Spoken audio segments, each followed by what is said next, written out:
भजन संहिता 26। हे यहोवा मेरा न्याय कर, क्योंकि मैं खराई से चलता रहा हूँ और मेरा भरोसा यहोवा पर अटल बना है। हे यहोवा मुझको जांच और परख, मेरे मन और हृदय को परख, क्योंकि तेरी करुणा तो मेरी आंखों के सामने है और मैं तेरे सत्य मार्ग पर चलता रहा हूँ। मैं निकम्मे चाल चलने वालों के संग नहीं बैठा और न मैं कपटियों के साथ कहीं जाऊंगा। मैं कुकर्मियों की संगति से घृणा रखता हूँ और दुष्टों के संग न बैठूंगा। मैं अपने हाथों को निर्दोषता के जल से धोऊंगा।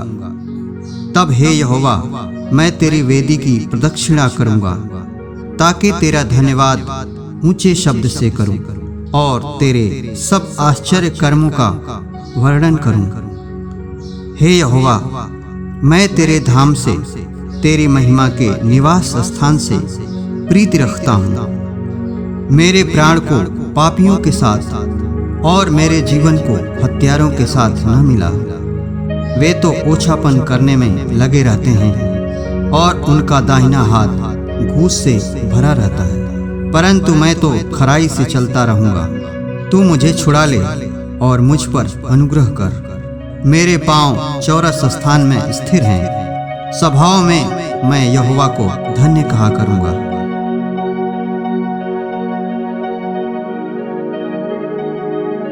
जब प्रेरितों ने जो यरूशलेम में थे सुना कि सामरियों ने परमेश्वर का वचन मान लिया है, तो पतरस और यूहन्ना को उनके पास भेजा। उन्होंने जाकर उनके लिए प्रार्थना की कि पवित्र आत्मा पाएं, क्योंकि वह अब तक उनमें से किसी पर न उतरा था। उन्होंने तो केवल प्रभु यीशु के नाम में बपतिस्मा लिया था। तब उन्होंने उन पर हाथ रखे और उन्होंने पवित्र आत्मा पाया। जब शमौन ने देखा कि प्रेरितों के हाथ रखने से पवित्र आत्मा दिया जाता है, तो उनके पास रुपए लाकर कहा, यह अधिकार मुझे भी दो कि जिस किसी पर हाथ रखूं वह पवित्र आत्मा पाए। पतरस ने उससे कहा, तेरे रुपए तेरे साथ नष्ट हों, क्योंकि तूने परमेश्वर का दान रुपयों से मोल लेने का विचार किया। इस बात में न तेरा हिस्सा है न भाग, क्योंकि तेरा मन परमेश्वर के आगे सीधा नहीं। इसलिए अपनी इस बुराई से मन फिराकर प्रभु से प्रार्थना कर। संभव है तेरे मन का विचार क्षमा किया जाए, क्योंकि मैं देखता हूँ कि तू पित्त किसी कड़वाहट और अधर्म के बंधन में पड़ा है।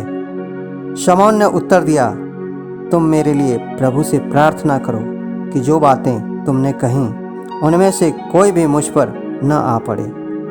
अतः वे गवाही देकर और प्रभु का वचन सुनाकर यरूशलेम को लौट गए और सामरियों के बहुत से गांव में सुसमाचार सुनाते गए।